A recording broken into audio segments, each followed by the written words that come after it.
What is up, guys? AK-47 Domination here, bringing you guys my review, my very, very, very late review for the Purge Anarchy. I want to quickly apologize about that, about this very late review.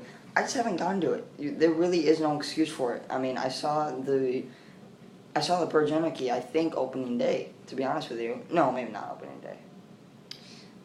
It may have been opening day, I'm not sure, but this is a very late review anyway, so I want to quickly apologize about that. And then after this review, there will also be a review for Dawn of the Planet of the Apes. And if you want to check out that review, there will be a link in the description below or an annotation somewhere on the screen around my head. Alright, so let's get started.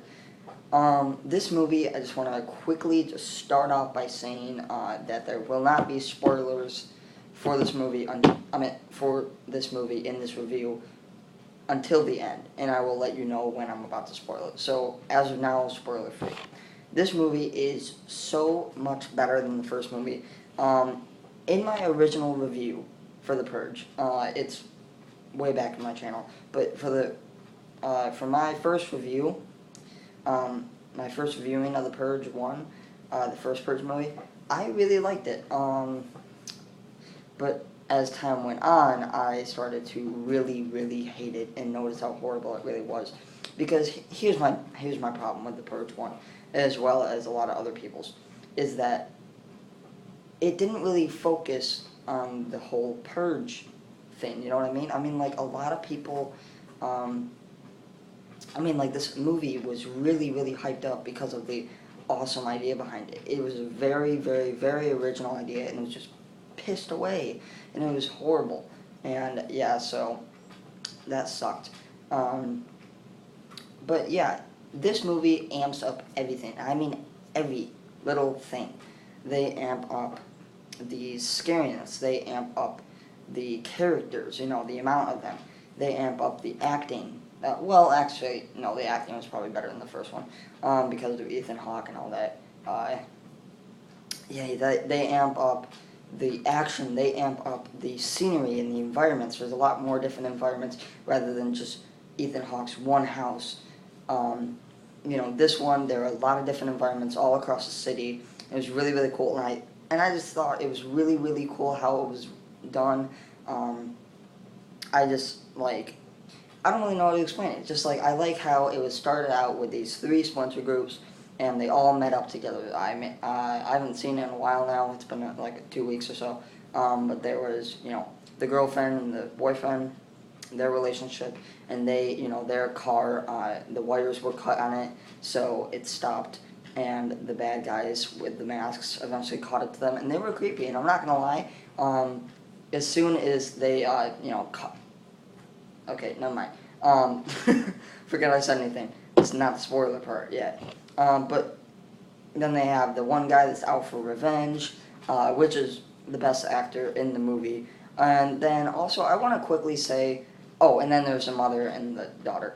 I do want to quickly say that oh wait, I can't talk about that either. Okay, we're going to go into the spoiler section now. If you guys have not seen The Purge Anarchy, definitely go check it out. And then, as soon as you're done seeing, The Purge Anarchy, then you can come back and see what I have to say in the spoiler section. So, here we go. A few things I want to say about the spoiler section. When the bad guys with the masks caught up to them, I'm not gonna lie, it kind of ruined it for me. It kind of ruined the whole thing of like, oh yeah, I forgot, these guys are just actual human beings. And also, the beginning of the movie felt a little weird for me, and I thought it was going to be bad again, but then, it quickly got better throughout. And then also that part where they're in the mom's friend's apartment, that was weird. That was just really out of place. And, well, it wasn't really out of place. I mean, I get it, but it was just weird because, like, I did really like that scene, though, because it was, a lot of really bloody, a lot of gunshots, and it just went, mayhem, absolute chaos, in the apartment building. But yeah, that part was really weird because you're used to, like, throughout the movie, you're used to all this brutal, fight scenes and stuff like that, and then all of a sudden you see that, and it's just like, can you just, like, stop being so annoying? That lady was so obnoxious. But besides that, what else do I want to talk about? Oh yeah, in the very end scene when he goes and he supposedly kills the guy. Obviously, he doesn't kill the guy. We see that, but he almost kills the guy that killed his son by accident uh, while he was drunk driving. I believe. Yeah, sure. I think that was it. And that was a really good scene, and I loved how he just broke down. You know, you're used to seeing him as such a badass throughout the movie, and then as soon as a scene comes, he just breaks down, he starts crying, and, you know, you really get to see the emotional side of this character rather than just the awesome,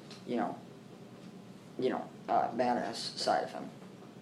And what's cool about that is that it's kind of like, I like when they do that in movies. You know, you can't always have just these awesome, sweet, cool characters that just don't have emotion, because they're human beings. They have emotion.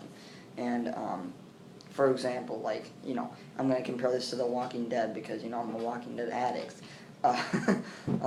Michonne, you know, in all of season 3, you see her as this super serious character, except for the later second half of season 3.